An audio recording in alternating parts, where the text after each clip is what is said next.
Welcome to this episode of Talk Commerce. Today I have Amy Crowther. She is the president of Americas for Incubeta. Oh my gosh, I'm just butchering it.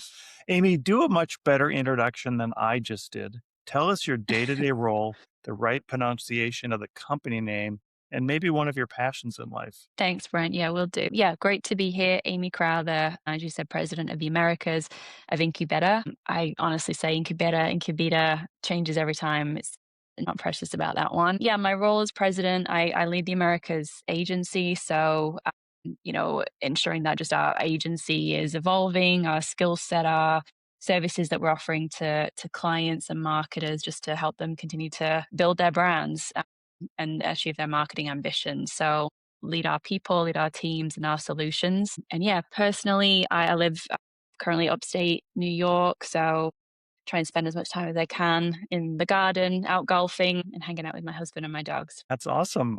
And it sounds like you're not originally from New York. You don't have a thick Brooklyn accent. I'm going to say north of England, but where are you from originally? Correct. Yeah, correct. Yeah, I'm from Manchester in the UK originally. A brief stint in Australia for 6, 7 years, and then it's almost 10 years in New York at this point. So it's definitely a mashup, but yeah, good call. North of Yeah. England.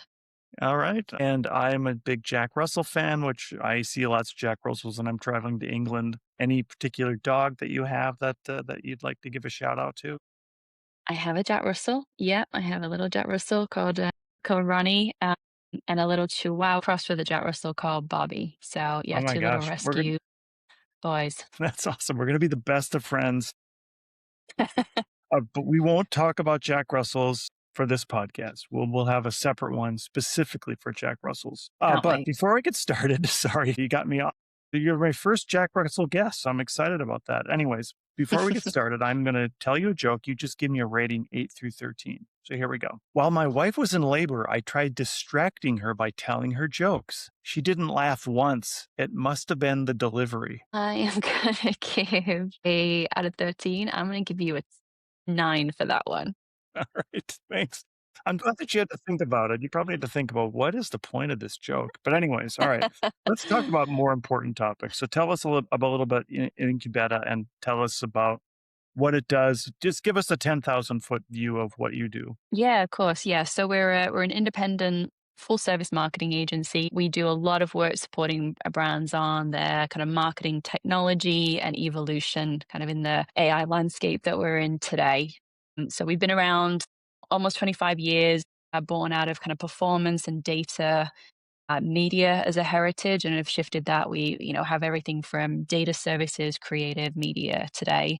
Our focus is really on helping brands on their kind of journey within marketing evolution. So, what are the next 2 to 3 steps in front of you to take that leap, and then what's that roadmap as you kind of move forward, really, and helping them map that with it. And that is a cross section of expertise and skill sets and services and all the things coming together. That's really where we play as that consultative partner with our clients and kind of a shared accountability of a roadmap of advancement. So lots of really interesting projects, but yeah, that's kind of where we operate. That's great. I was just at the Lead Summit in New York, and it's a Mm. retail summit about for retail, and the AI has been the biggest topic for the last 3 years, but I think the topic of late is how AI content is a race to mediocrity, and if you don't distinguish yourself differently, you are going to be exactly the same as your competitor. So I know you talk a little Uh, bit about strategy. Talk a little bit about how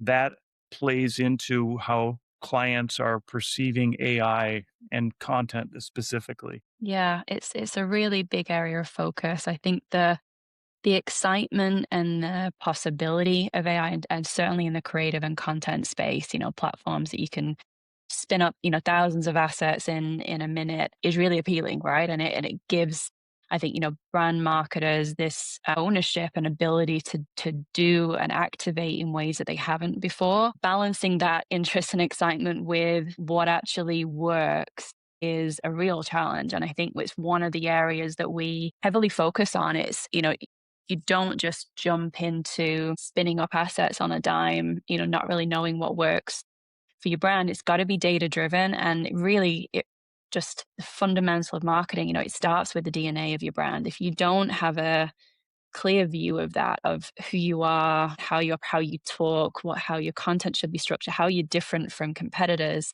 and how you're meaningful to consumers. If that's not, really documented and accessible to AI as well, then you're this, this averageness just comes in everything. And I think it is really dangerous for brands. And not having that documented and clear and really articulated well as a business is really detrimental. I think some of the biggest, leaps forward that we've seen in results and in marketing outcomes for some of the clients that we work with have been on just simply bringing consistency into all of their assets and all of their content. It sounds so obvious and, a no-brainer that every brand and all the touch points should look and feel the same and part of the same environment, but that's not always the case. And just doing that, using AI just to do that, of what are the brand codes, what are the really distinctive features of who you are versus others, and embedding that everywhere. We've seen, results jump massively just from doing, and that's just step one. And then, then you get creative. But it's a really important starting point that should not be kind of underestimated and certainly not missed. Do you think there's risk of losing relevancy for experts like you in the industry, where clients feel as though they're empowered by some of these tools just to do it on their own?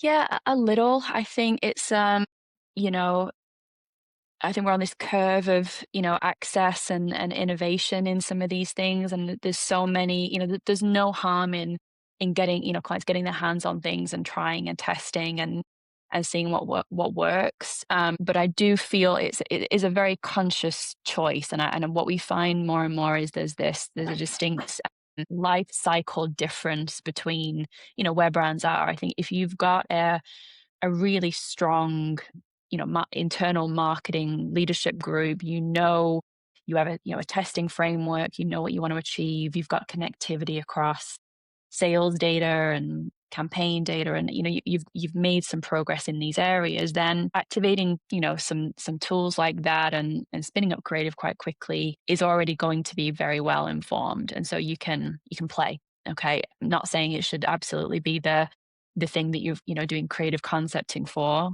absolutely not, but you've got territory there to play. The other side is where you don't have that, and I think that is for many agencies and brands included, where there are silos and gaps between channels, data, measurement. It can be really dangerous. And I think that the first place there to begin is that connectivity work that has to be done to really understand what works and then do more of it. More content, more assets does not equal more outcome or better outcome. It's got to be built on a foundation of knowledge and insight. And I think so it really comes down to where the brand is in their life cycle, and agencies too. I heard a very interesting interview this weekend on NPR about AI and where it's going. And the one thing that really stuck out was that AI doesn't look forward; it looks backwards. And if anything, you mentioned strategy. Strategy typically looks forward, but AI strategy looks sideways. So Mm. your value is more in how you're helping the clients. And then I guess the other part of that I would kind of to add to is that if left to themselves, a marketer relying 100% on ChatGPT is just back to that mediocrity. How do you answer those things? Yeah, it definitely is. Yeah, I think that from a strategy perspective, there's a couple of components to it, and I kind of relate it to it's similar approach to MMM, right? Market mix modeling, putting that in place and having it tell you using that as a tool to know what to do more of or what to do next. It's never going to give you that, right? It's always looking backwards. So it's never going to give you, a recommendation of something to go test. It's only ever going to look at what's already happened. And to an extent, that's what some of these models will do when you give them access to your data. It's going to tell you to do, more of the same or less of it.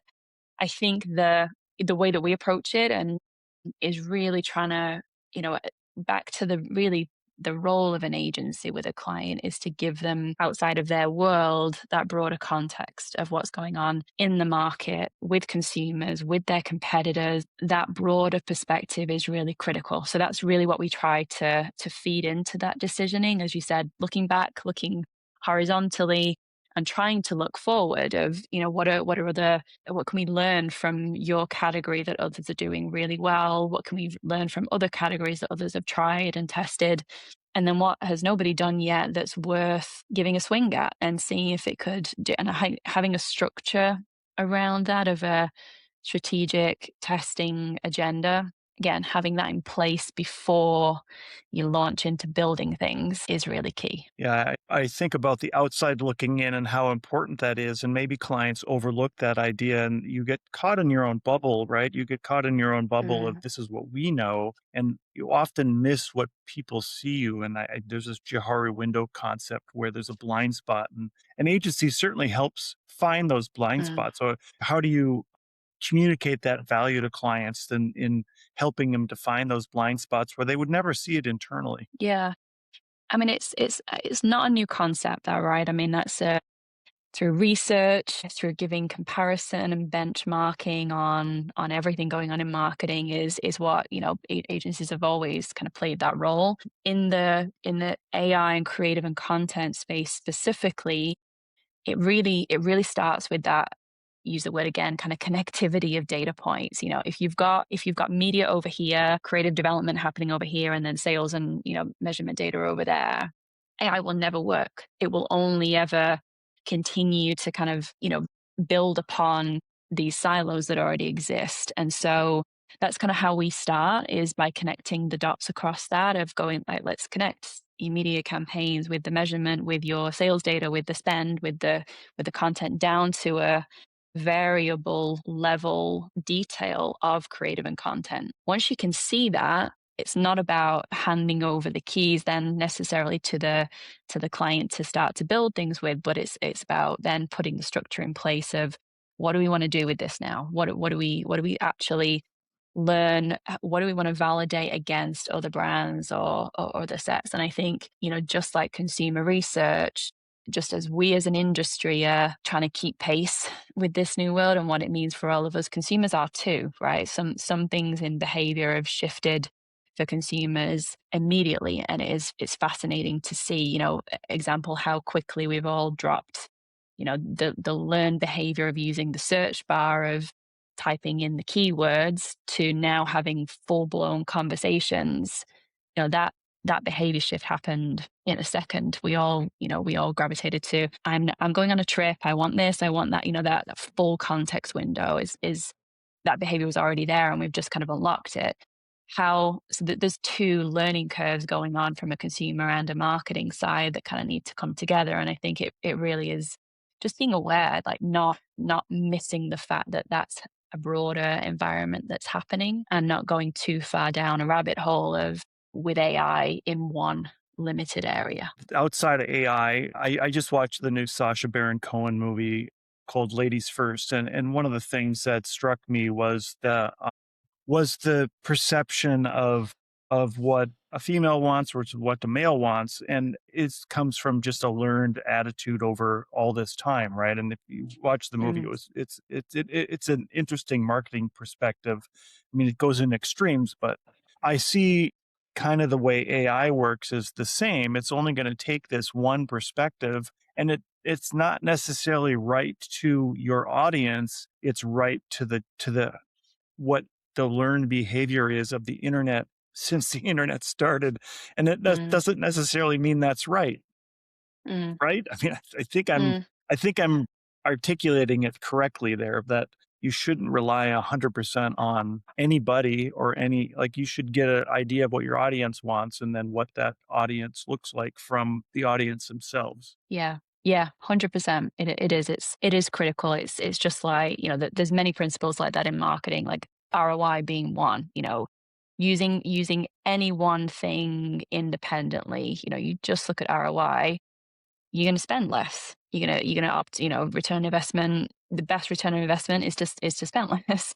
that is the broader implication of that is your share of voice as a brand will decline, and your effectiveness of marketing will decline, and eventually you will lose share and be in decline. Like, so any one thing looked at in isolation is always has been very, very dangerous. So I agree. And AI is no different than that. Just I think because sometimes the illusion, the quality that it can bring back, and the opportunities and the way that it can spin up content, or summarize something, or give you these really in-depth qualitative outcomes from AI, it sort of lose you into this false sense of security that it's looking at a really large base of information, and some of the models, obviously, that is true, but it's still only ever isolated and needs to be looked at in that context. I mean, to quote Mark Ritson, and the importance of just that market orientation as a first view before you do anything, of what is going on, what is the context around what we're all trying to do, and what the world that we're operating in, yeah, can never really be missed. You mentioned earlier about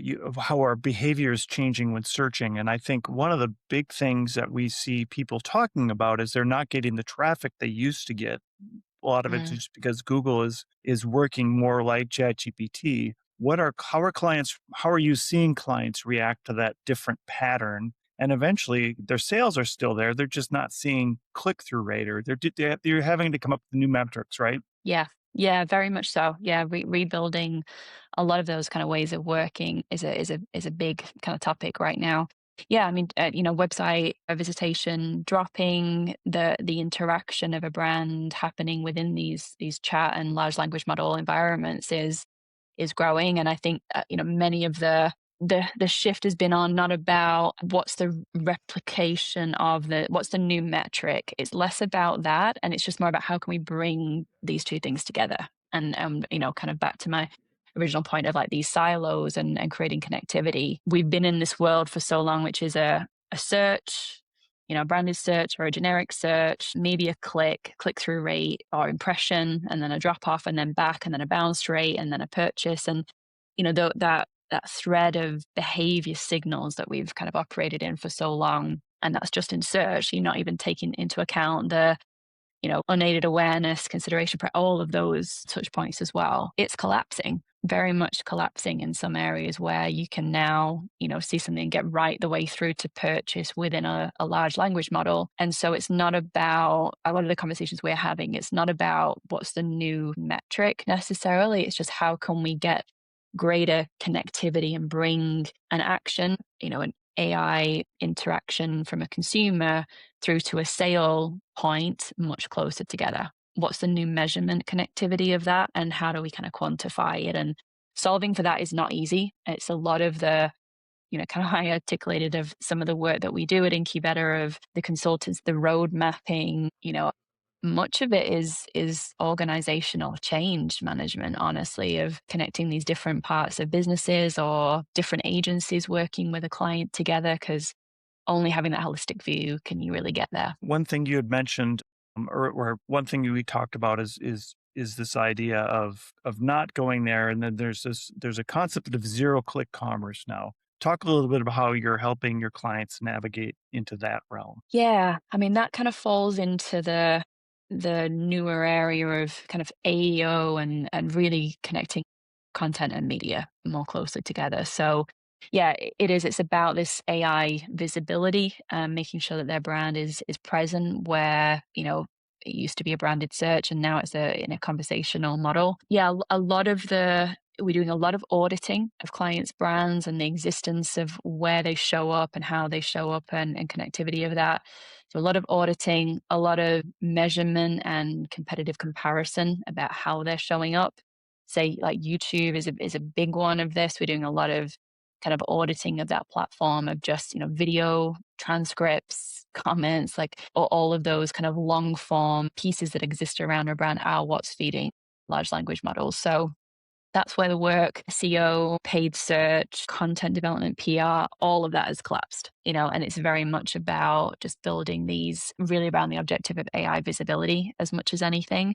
So that's really the shift that's taken place, and it's newer for many brands.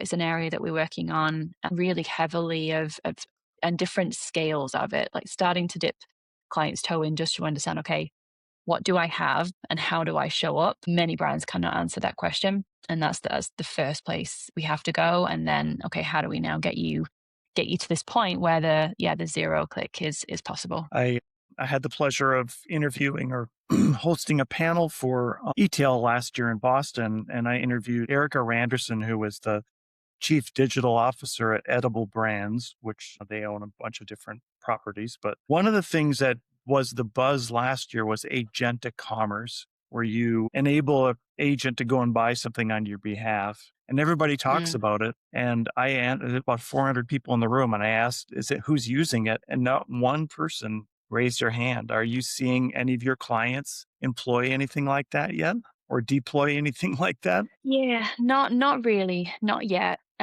There's a lot to be done, I would say, to get there. There really is, and I think it's definitely it's already possible. We're already, testing it and seeing the impact of how that would work. But yeah, again, I think it is still a future state that to really, from a consumer side more than anything.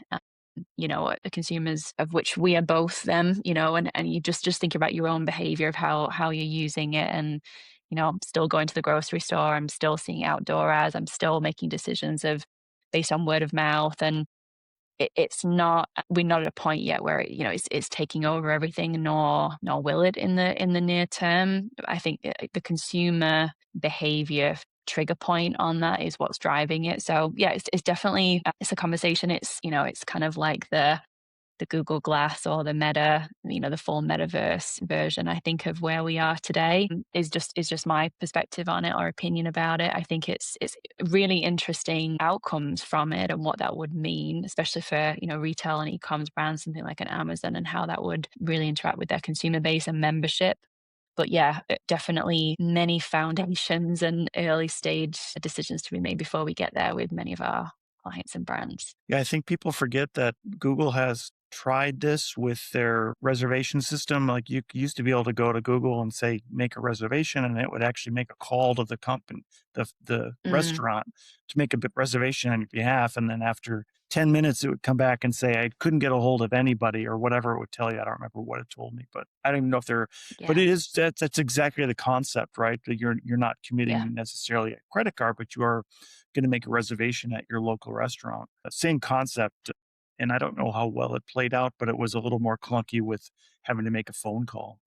Yeah, I mean, wherever you've got humans in things, it's it's never gonna be, it's never gonna be perfect. I think there are interesting applications of it. Certainly, something like travel industry for flight booking, things like that, where you can, I think I know some of the big airlines globally are exploring things within it of just, where they do have, you've already got that very well structured kind of app environment where, which is much more responsive in real time. And I think I really do see the brands that have really invested in consumer experience, the simplicity of that, making it really frictionless are probably going to be the first out of the gate in these areas to really because it's a natural evolution of behavior that they have with their membership base that already exists and they can start testing it. But yeah, for many, yeah, when you come down to humans in the loop, it gets messy. Yeah, what are you excited about for this year now for your agency? What's exciting? What's getting you up in the morning? Yeah, I mean, many things. Honestly, I think as I said at the top, I think the evolution for us as an agency that we've been on, definitely the last 2 years, and how we, continue to help brands and clients kind of navigate this space. The days of even 18 months ago of just being a media partner or just being a creative agency or just being a data are gone in our world, frankly. And I think that's really exciting, especially as a independent agency. And we do have global scale, so it means that we can kind of operate and respond quickly. I think that shift of how we the services that we offer, the solutions are very different today than they were even a year ago, and I'm sure they'll be very different 6 months and a year from now. That's exciting. That's what definitely motivates me of constantly thinking about how can we add value, what's our role for clients and brands. And this journey is only just, beginning from an AI perspective. There's lots of opportunity, there's lots of risks, there's lots of pitfalls. I think we're all learning as we go.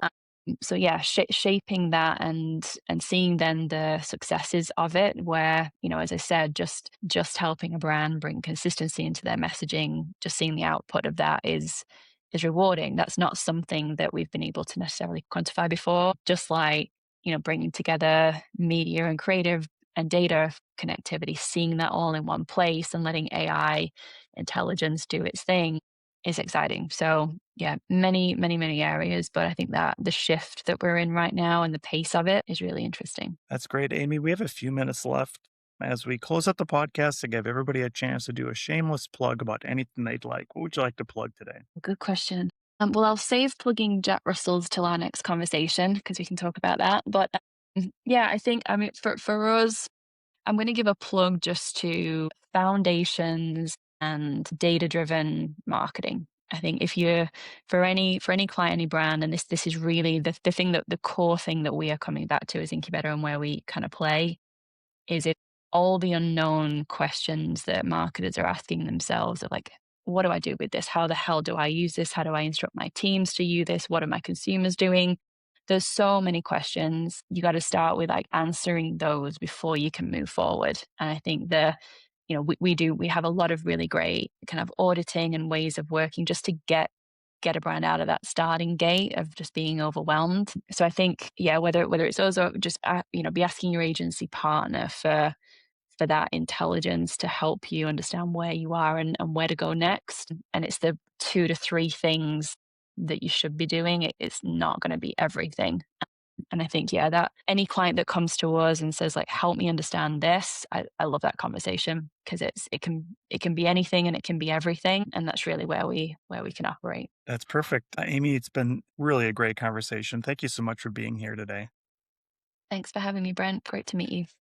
And if people want to get in touch with you, how do they find you? Yeah, I mean, I'm on LinkedIn, Amy Crowther, and then reach out to Incubeta through our website, incubeta.com, and we'll post a link on here as well. Perfect. I'll make sure we get all those on the show notes. Amy Crowther, President Americas with Incubeta. Thank you so much for being here today. Thank you.